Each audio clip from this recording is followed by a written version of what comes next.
सपना के रसता, मोर मन में खोजे सच्चा नाता।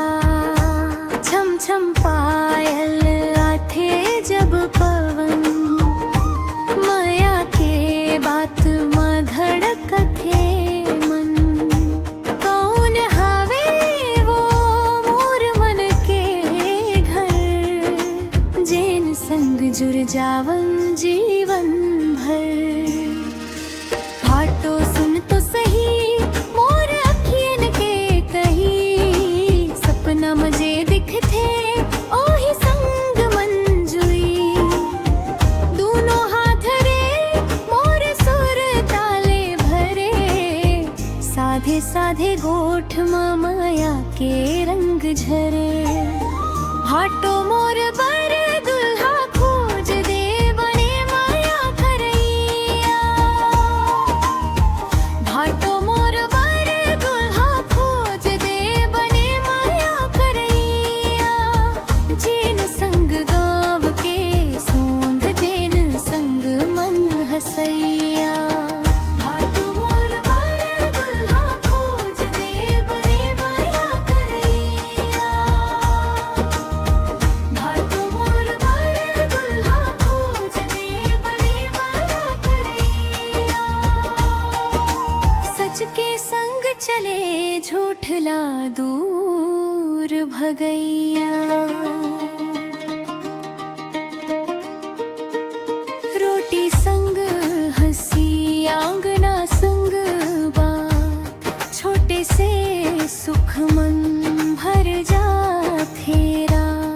नदिया के पानी जैसे साफ रहे, मोर बर ओ मन मम अपनपन रहे।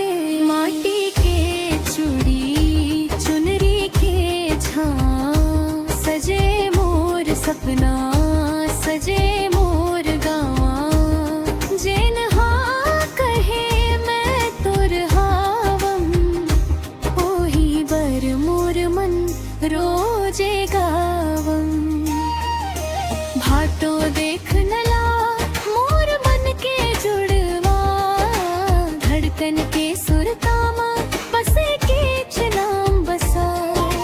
दूर ही के घरों लगत पास हावया, सच्चा माया के रास्ता मन खुदे अपनावया। भाटो मोर बर दुल्हा खोज दे बने माया करैया। भाटो मोर बर दुल्हा खोज दे बने माया करैया। जेन संग गाँव के सोंध, जेन संग मन हसैया। भाटो मोर बर दुल्हा खोज दे बने माया करैया। भाटो मोर बर दुल्हा खोज दे बने माया करैया। सच के संग चले झूठ ला दूर भगैया। मैं ना कोनो महल में जावम, मोर सपना तोर संग बजावम। कनिहा मुंह धर के हाथ कहे, दुख के अंधियारो हर जावम। भाटो जेन ना दिल पहचाने, ओह संग जीवन मुस्काने। माया बिना धन सुना, माया संग सब कुछ ठाना। भाटो मोर बर दुल्हा खोज दे बने माया करैया। भाटो मोर बर दुल्हा खोज दे बने माया करैया। जेन संग गाँव के सोंध, जेन संग मन हसैया। भाटो मोर बर दुल्हा खोज दे बने माया करैया। भाटो मोर बर दुल्हा खोज दे बने माया करैया। सच के संग चले झूठ ला दूर भगैया।